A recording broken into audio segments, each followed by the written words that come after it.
Good morning and welcome to Daybreak. I'm your host, Jess Paterchak. And I'm your host, Alex Grubbs. Today on Daybreak, we'll be updating you with the latest tech news. Informing you on the ups and downs in sports. And what's happening all around the world. All that and more, Daybreak starts now.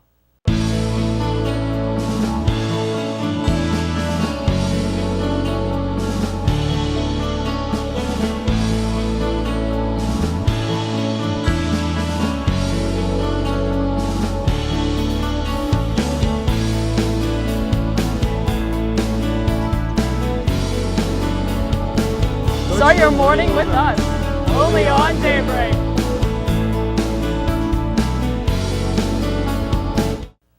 All right, so Alex, it was snowing a little bit this morning. I know. What do you think? I don't know. I was in 80-degree weather this past weekend in Texas, so I came back and I'm like, ugh, I don't belong in this cold weather. Snow is cool, but like, it ambushes me. Right. All right. Let's see if it's gonna ambush us further, huh? Tell us, Royce. You guys, if you didn't like the snow today, things are going to be heating up the rest of this week.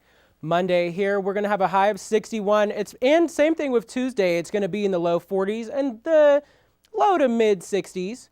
We're actually going to drop down a little bit. On Wednesday, it's going to be a high of 54 with a low of 35.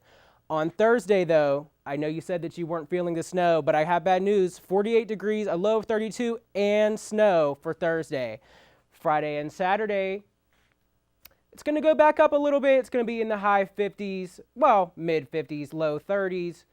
Saturday, rain. We can deal with some rain. I think we can put up with some rain after all the snow that we've had. 40 degrees for the high, 24 degrees for the low. And Sunday, it's going to be cloudy, 45 degrees, low of 19. So you might want to get your jackets and scarves and hats ready. More snow, Royce. Are you serious God. right now? I mean, tell us, is it ever going to end? When are we going to see the end of this? I know, Jess. I'm so sorry. I feel the same way. However, you can never really tell with Pittsburgh weather. You know, sometimes it's warm, sometimes it's cold, snow, a hurricane. You never know what's going to come your way. So we got to wait and see. Well, hopefully it warms up soon. Thanks, Royce.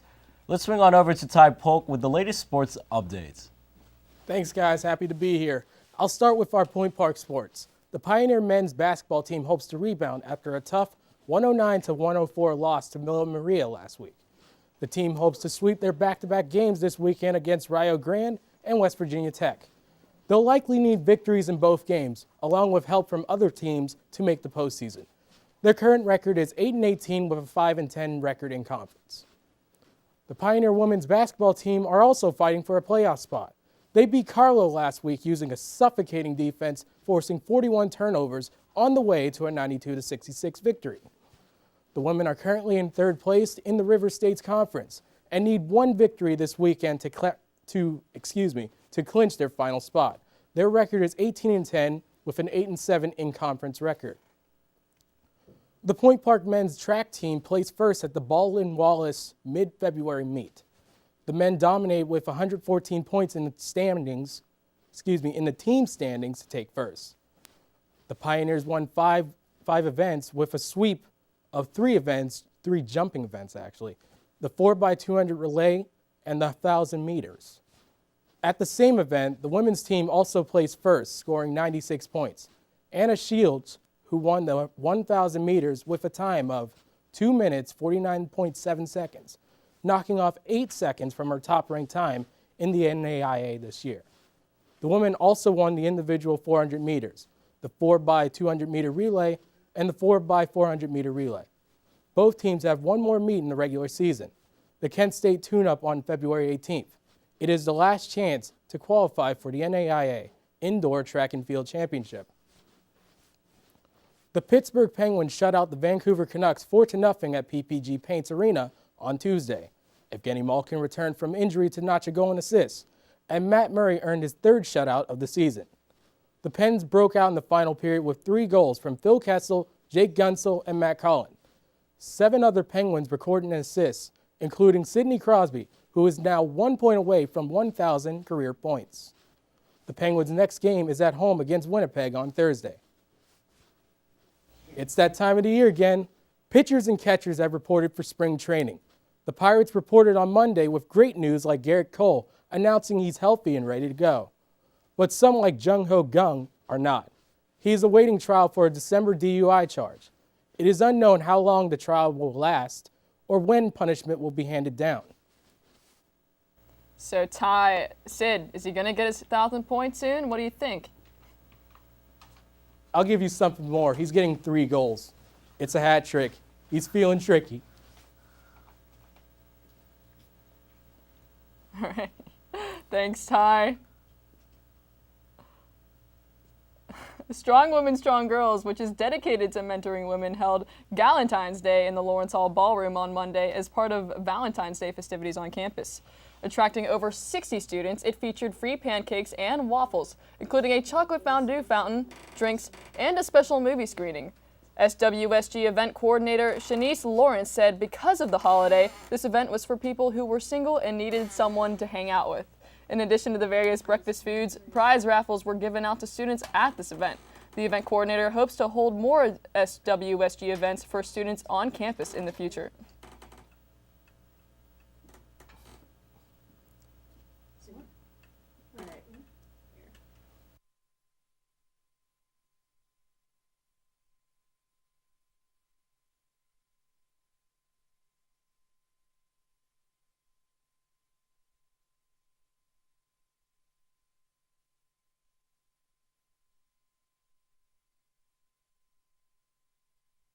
With nut allergies, expired soda, time issues, and worker problems, Culinard General Manager Christy Weiss addressed these problems with the United Student Government and other students last Monday.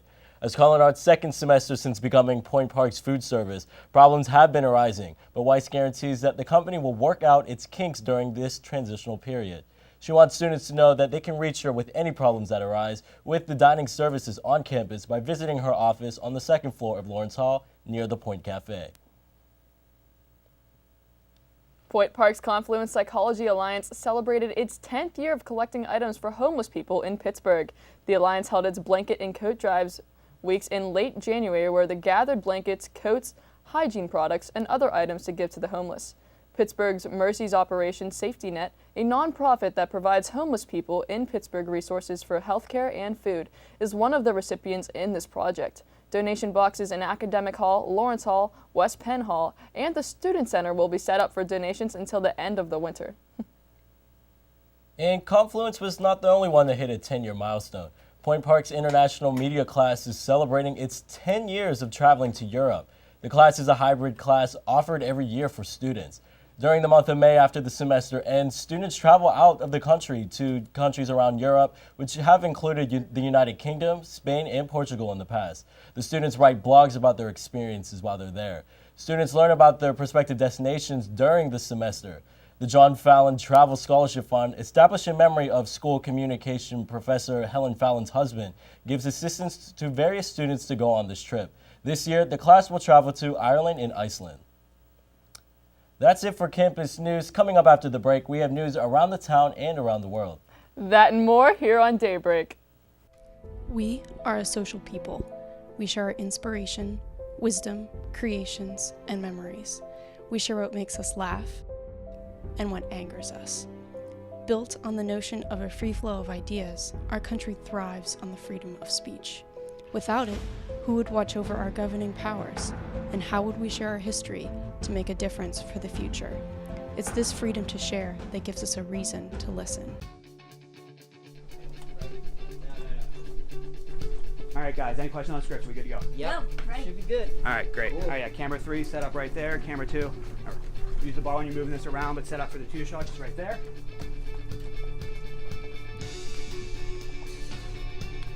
Weather, how we doing? It gon' rain. Perfect.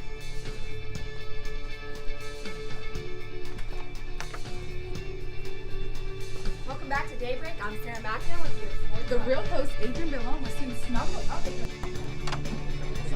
All right, prompter. We got everything in. We're good to go. Key Pro, everything loaded. We're good to go. All right, Tyler, any questions? That shot looks fine. 3, 2, 1. Bring up camera 2. Open mics. Cue talent. Good morning and welcome to Daybreak. I'm Blaine King. Thanks for tuning in. I'm Aubrey Henkin. And I'm Aaron Myler. And this is Entertainment on Point. Beyonce has surprised us again. Kanye West just tweeted. This was a huge weekend at the box office. A fan favorite TV show just got canceled. Guess what band is coming to the city? And the award went to... But did you see her engagement ring? Her outfit was awful. I would fire her stylist. Tune in for all of your Hollywood gossip and pop culture news. Entertainment on Point. Get into the point of pop culture. Yeah! Welcome back to Daybreak, and here's your city news. Part owner of Pittsburgh's very own affiliate of the NFL, the Pittsburgh Steelers' Thomas Tull, has recently purchased a multi-million-dollar home in Edgeworth in order to add to his other properties. According to the Post-Gazette, the estate was sold for approximately $15 million to Thomas Tull and his wife, Alba. Tull has multiple properties in the Pittsburgh area that are of historic value. He will continue to possess property in the greater Pittsburgh area due to his role with the Steelers and considering the fact that he's on the board of trustees at Carnegie Mellon. The son of Jerry Sandusky has been charged with multiple counts of sexual assault and involuntary deviant sexual intercourse, according to the Post-Gazette. Investigations were underway when a concerned parent of two underage girls photocopied text messages from Sandusky pleading for nude photos. The girls disclosed that they only showered when Sandusky was not at the house. He's currently being held in the Center County Prison on a $200,000 bail. The count has now surged up to 3 hospitals that have been associated with fungal-related deaths in the greater Pittsburgh area. This 65-year-old, John Haynes, died after contracting a fungal infection after staying at UPMC in Shadyside. It is suspected that Haynes could have gotten the infection from the hospital linens at UPMC. According to the Post-Gazette, the Haynes family is actively filing a suit in medical malpractice in the Allegheny County Court of Common Pleas.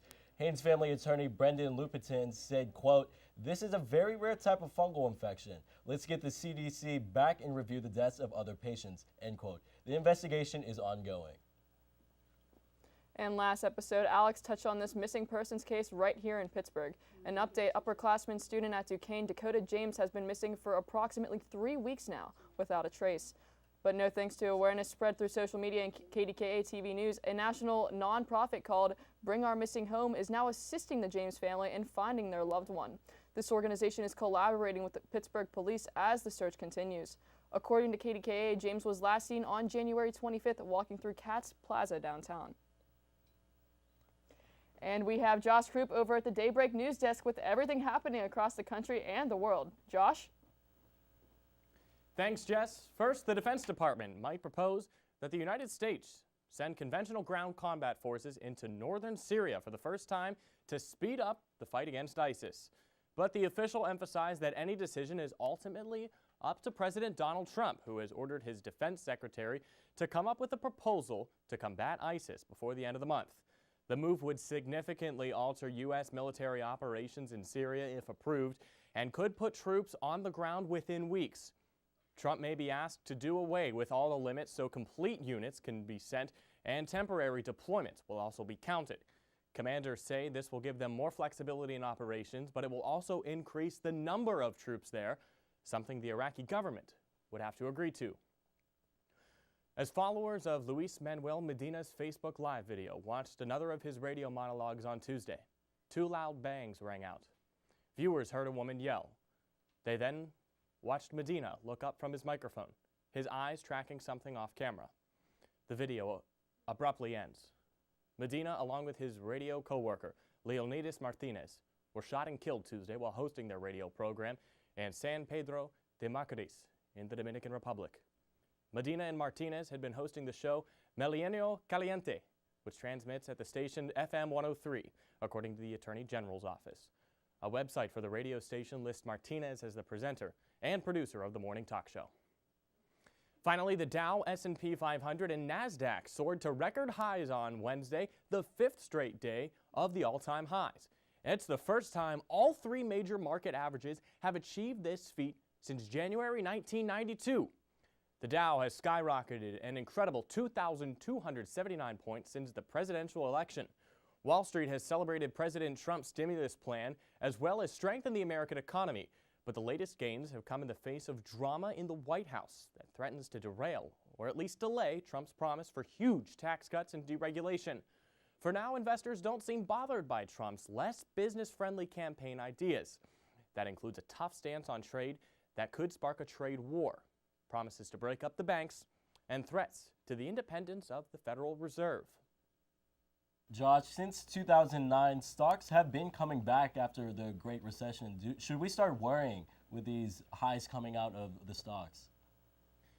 You know, we saw this after Brexit, too, with the stocks skyrocketing. And the stock markets, really, investors think are going up so high right now because they're anticipating these major tax cuts from Donald Trump. Despite all of the bad news coming out of the White House and how it seems like they're in turmoil, that's not affecting investors. They're still optimistic. So I don't think we should prepare for another recession anytime soon. The housing market shouldn't collapse tomorrow, so I don't think we have anything to worry about. Will they even out eventually? Probably. But will they stay at these all-time highs? You could expect them to go down eventually, but not to depression levels.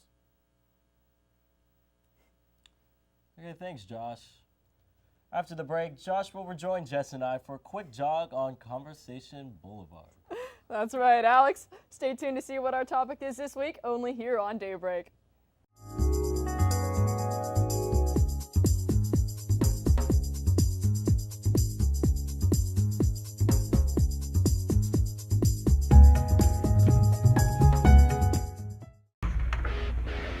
Here on the Pioneer Sideline, we talk a lot about sports in the studio, but it's beforehand when the conversation is actually interesting. I hope I have enough powder on. I don't want to be too shiny on camera. No, Trevor, I think it looks good every week you pull it off. Ah, thanks, Phil. Man, your hair looks great tonight, by the way. You sure? Yeah, I mean, I got a new haircut, but it looks all right. Hey, guys. Does this make me look fat? No, you look great. You look good. Yeah, Kyle. Thanks, I was really... Sports! Yeah! Ever wanted to be behind the mic and have the world listening to your show on campus? Well, it's just as simple as joining WPPJ, Point Park's student-run radio station, located on the second floor of Lawrence Hall, right next to the dining services. Listeners can tune in using Point Park's website or through the TuneIn app by searching WPPJ. WPPJ welcomes any new DJs that want to get involved, so be heard. Do you have what it takes? Well, no one showed up to the show tonight. Follow my lead. In 3, 2, take 2, open mics, Q Talent. Good evening and welcome to UView News. I'm Josh Krupp. We begin with breaking news out of West Penn Hall. Ready, 3, take lower third. Traffic is backed up in the West Penn elevator line after elevator 1 broke down on the 7th floor. Lose lower third. Maintenance advises students to take the stairs to avoid delays. Ready, 2, take 2. In other news, no, you know what? I didn't sign up for this. We need crew. Join UView. Take alien hand transition.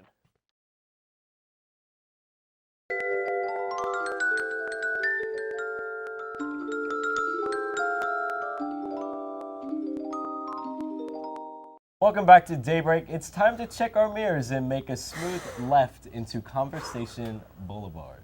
All right, so I wanted to chat with Josh here about some fun facts we got. I love fun facts. What kind of fun facts is Yeah, this? so what do we got? You want to go? I'll go first? Go for it. Okay, we'll go back and forth. So, so baseball season, we heard Ty earlier say, pitchers and catchers are getting ready to report, and there's a baseball fact. I have a billion of them, but the one I want to share today. There's only been one walk-off inside the park grand slam in baseball history. Who hit that ball? It's Roberto Clemente. Are you serious? It's something that we don't know about Roberto Clemente. No, not at all. You would not think that. It was before 1960 whenever he... Yeah, the bridge. It was... Bridge in and out of the park, man. Before 1961, they won the World Series. And before then, he wasn't really a big name. Right. He actually overran the third base coach's stop sign and went home and scored and won the game, but he disobeyed his white coach at third base, and the newspapers didn't want to write about it. He got fined for winning the game. Super scandalous. And at that time, that makes sense. And it's the only time that's ever happened. So that's there's crazy. Your useless baseball fact of the day. Your useless baseball fact. That's a cool baseball. No, that's really interesting. And to think right here in Pittsburgh, you know, I mean, you totally wouldn't think that. I mean, yeah, everyone's like, yeah, Roberto Clemente's a legend, but I'm surprised you don't hear more about that. Right. Especially we have so many resources in Pittsburgh that lifts up these type of stories. Right, yeah, absolutely. Yeah. With all the sports phenomena and everything, you would totally think that's brought up in almost common knowledge at this point, but it's totally not. Do you want to get more useless?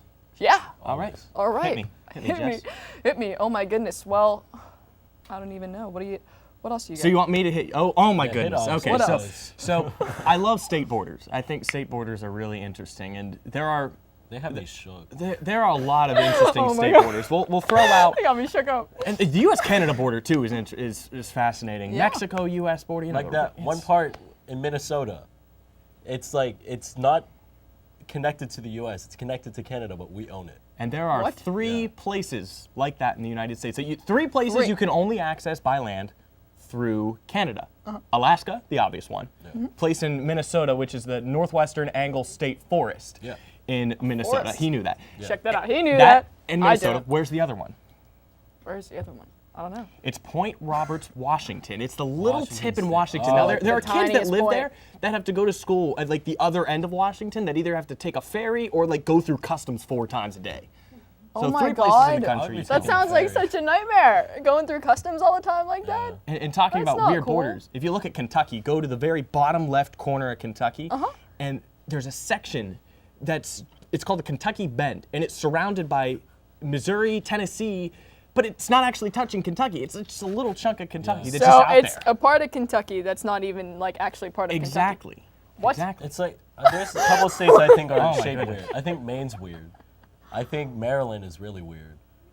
There's this one part of Delaware where it curves. Really? But like technically it falls under the jurisdiction of Delaware, but like there's this little like spot. It's a little between sliver. Maryland, Pennsylvania, and Delaware. Yeah. Oh my God. And it's Borders going are up in New England too. You have Derby Line, Vermont, which is a fascinating city. It literally sits on the U.S.-Canada border, and the town is divided in half. And before 9/11, you could just walk back and forth. So But it's since literally then- split in half. Yeah, since then they cut the town off, and there's a library there, and you have to enter through one side. But once you're in the other part of the library, you're in Canada, and Oh my God. like That's your kinda uncle cool. lives across the street, but you can't go visit him without 'Cause- going down the street and going through customs. It's Canada's a fascinating country. So is the Yeah, border, and but- there was some recent fun facts from yesterday, right? You were telling me all about with the flag and stuff. Oh, right? yeah, yesterday, what do you we got? celebrated the Canadian Maple leaf. flag's birthday. In Maple 1965, Hey. the Canadians said, we want to unite around a symbol, not be divided by the Brits that brought us our original flag. And so they said, the maple leaf. The maple leaf. Unity. flag. Nothing It- more that unites people than You know the what maple leaf. Canada got rid of? What? The penny. Canada eliminated I the like their penny. money. Okay? And Canada's money They is have cool great. colors. The Cool penny they in the do United have cool States, colors. I will second that for sure. according to the Canadians all Government there, too. Accountability Office, this is true. Okay. It costs the GAO. government 1.7 cents to make a penny and 8 cents to make a nickel. So it costs more to make a penny Yes. than a nickel. What sense does that make? It costs more than it's worth. Literally. What sense does that make? Sense, no pun intended.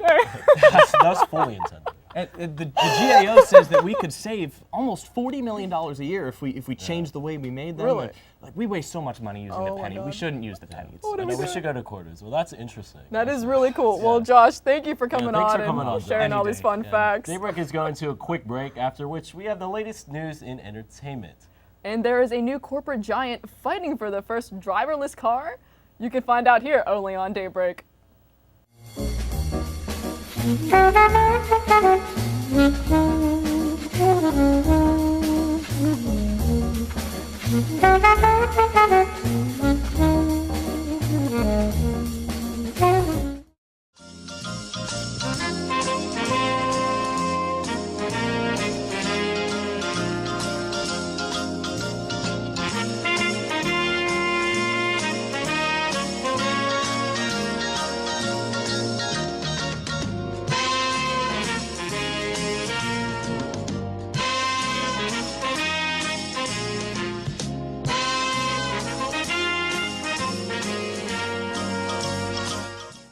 Did you know that Point Park has a cheerleading squad?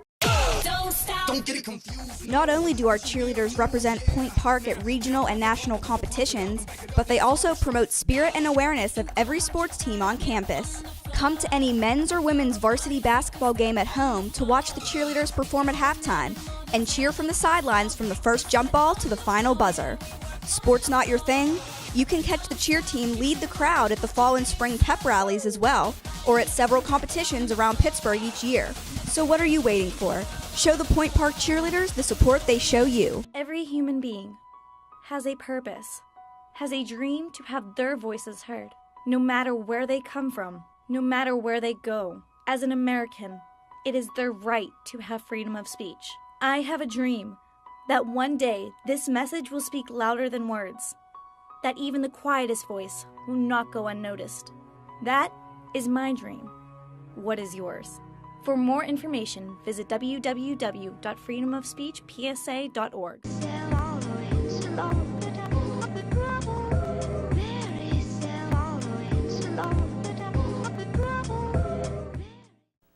Welcome back to Daybreak. I'm Taylor Fife with the latest news you need in tech. Ford Motor Company announced its plans to invest $1 billion over the next 5 years in the intelligence company Argo AI. Ford executives stated that Argo AI will develop self-driving technology for them. The company will first develop the technology exclusively for Ford and then plans to license it to others. Ford stated the investment is long overdue and looks forward to entering the competitive space of self-driving cars with companies such as Uber. In other news, Amazon is planning to open its first bookstore in the San Francisco Bay Area. The store will be located in Broadway Plaza, which is an open upscale shopping center. Just like Amazon's other bookstores, which are located in places like Seattle and Portland, the store will hold a selection for bestsellers and books with high customer ratings from its website. The store will also contain showrooms for the company's different devices like Kindles and Echo speakers. Amazon stated they do not yet have a date when the store will officially open for business. And finally, banks across America are testing technology that will allow people to use their cell phone as an ATM card. JP Morgan Chase, who owns the most ATMs in the United States, has activated the technology on hundreds of machines in 4 test cities like Miami and San Francisco. Bank of America and Wells Fargo also plan to introduce cardless options to all of their ATM machines by the end of the year. Although these companies believe the new option will be a big hit with consumers, this kind of financial technology has also raised many security concerns. The companies stated that consumers should not worry due to the fact that fraud rates of mobile ATM transactions are significantly lower than those for traditional card swipes. The companies also state that they will all create multiple layers of security and constantly monitor and update their systems to keep hackers out and your money safe. Hey Taylor, with the new ATMs with using your phone, how are we going to actually use that? And you were talking about the security risk. How are we going to try to fight that? What if someone just grabs a phone and just hacks into someone's ATM machine? Right, so consumers will be using the ATM card on their cell phones, and they will simply go up to an ATM machine and simply just tap that phone right against the ATM machine, and they can withdraw or deposit money that way. Now, of course, there will be many security concerns, but companies, as I stated earlier, that they are having multiple layers of security, and they're going to be constantly updating their systems to make sure that these hackers do not enter the system. And that's all I have for tech news. Let's go over to Casey and see who's in the entertainment spotlight now. Casey? Thanks, Taylor. A Hollywood feud between an unlikely duo has been taking Twitter by storm and is now getting personal. Piers Morgan and Harry Potter author J.K. Rowling have been feuding back and forth via Twitter. The feud began after Morgan made some controversial remarks about Trump's executive order, which is being dubbed as the travel ban. When making an appearance on a British comedian's show, Morgan stated that he did not believe the order was a, quote, Muslim ban, to which the host used some colorful language to correct him. Rowling later tweeted a video of this conversation with the caption, quote, yes, watching Piers Morgan being told to F off on live TV is exactly as satisfying as I'd always imagine, end quote. To which Morgan replied, this is why I've never read a single word of Harry Potter, end quote. Their feud continued back and forth, and the plot thickened when Morgan's oldest son, Spencer Morgan, tweeted a picture of himself in his Deathly Hallows tattoo and necklace. The Deathly Hallows is a famous symbol in the Harry Potter series. Spencer captioned the tweet, well, this is awkward. Piers seemed to laugh it off, retweeting his son's photo on his own account. Only time will tell if the feud will continue. In movie news, a big announcement was made in Hollywood when it was confirmed that Warner Brothers will be creating a sequel to the film Suicide Squad. Rumors have been circulating that they are looking to have actor Mel Gibson be the director for the film. Although nothing has yet been confirmed, fans have had mixed reactions to the rumor. The first installment of the bad guy superhero film was received with mixed reviews, but ended up grossing $745 million worldwide. Gibson is still reaping the benefits of the success of his film Hacksaw Ridge and seems to be making a career turnaround after losing popularity due to a drunk driving charge and accusations of making anti-Semitic comments in 2000. Only time will tell who will be leading Harley Quinn, the Joker, and the other villains to their second installment. And finally, an inspiring story from New York Fashion Week. Lingerie company Anna Ono featured models who shared a similar experience to raise awareness for a cause. 16 women, all currently fighting or survivors of breast cancer, starred as the company's models for the catwalk. Not only did the walk raise awareness about those who suffer from the disease, but it also featured women of many different sizes, ages, and backgrounds, something not always seen on the runway. The designer of the company, Dana Donofree, is a breast cancer survivor herself, and she specializes in lingerie designed for women who have scarring or experience discomfort due to the illness. All proceeds from the event will go to the nonprofit Cancerland. Okay, Casey, so J.K. Rowling, Piers Morgan, and his son, how does that even come about since they're so far off of the spectrum when it comes to their lives? I mean, it's definitely an unlikely duo, Alex. They're both British personalities that are really popular, and with Twitter, anyone can get connected. So I think it's just a matter of J.K. Rowling's really politically involved, so she's watching these interviews with people to see what their response is to everything that's happening, and she wanted to speak out about this particular interaction, and Piers Morgan was not going to let it go unnoticed. So I'm definitely interested to see if they make good or if they're going to keep going back and forth. Back to you guys. And that's it for Daybreak. Make sure to join us again next week for the news you need. I'm Jess Paterchek. And I'm Alex Grubbs here on Daybreak, hoping your news is good news.